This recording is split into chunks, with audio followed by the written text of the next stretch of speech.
On December 2nd, the Ukrainian Infrastructure Forum was held in London. Hundreds of businessmen, bankers and officials met to discuss the economic prospects of Ukraine. The funds to rebuild Ukraine are not going to be sufficient if they come only from state sources, from IFIs and from other public sources. And the need for the private investment is certainly vital, because the private investment does play a significant role not only in the recovery of Ukraine, but also in innovation and modernization. The next point is that it may not be too obvious for those people who are outside of Ukraine that those businesses who continue to operate in Ukraine, and based on the latest stats, it's like 97% of Ukrainian businesses continue to fully or partially operate in Ukraine, that the need to rebuild Ukraine is already there, especially when it comes to the critical infrastructure. The agenda of the forum was focused on Russian aggression and the destruction it caused to the country. Almost all presentations were accompanied by pictures of the consequences of Russian shelling, but Ukrainian businessmen have not given up and are already adapting to these conditions and finding new opportunities, including approaches to infrastructure reconstruction. Russia's blockade of Ukrainian ports is forcing traders and producers to pay attention to new routes. Basically, we always looked at the Dnipro, as an industry, but we always abandoned the Danube, and to the opposite in the European industry, Danube plays a huge role.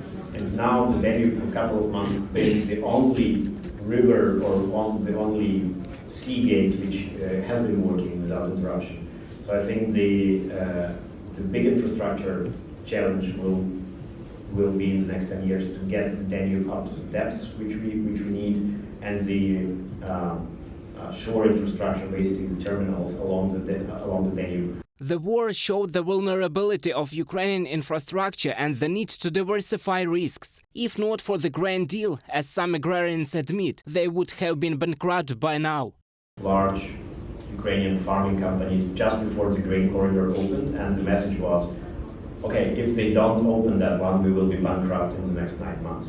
Mobile operators have increased their workload because of the constant need to repair damaged equipment and work under conditions of power shortages, but the Ukrainian authorities are helping them in this. To tell the truth, government and our regulator are very cooperative. During the wartime, they gave to all operators 2,100, 2,300 spectrum to use additionally to our capacity to provide people with a faster internet and faster services. All three operators in Ukraine, we did very swiftly a big project called national roaming. It doesn't matter which operator you are in Ukraine or subscriber. As soon as you have at least one in your region, you can call, you can send SMS. And it was swiftly done. Despite generally positive reviews of Ukrainian officials, businessmen believe that Ukraine still has work to do and things to change in order to attract more investors. This is a question of functioning rule of law, because it must be applied without any exceptions and must be applied without in accordance with international standards. And the second point is law enforceability. And it is hard to disagree with these words. The government is implementing reforms even in war conditions. Logistical chains are working. Ukraine fulfills all of its international and domestic obligations to business and citizens. Reported by Roman Smoler, Vitaly Sizov, UATV News.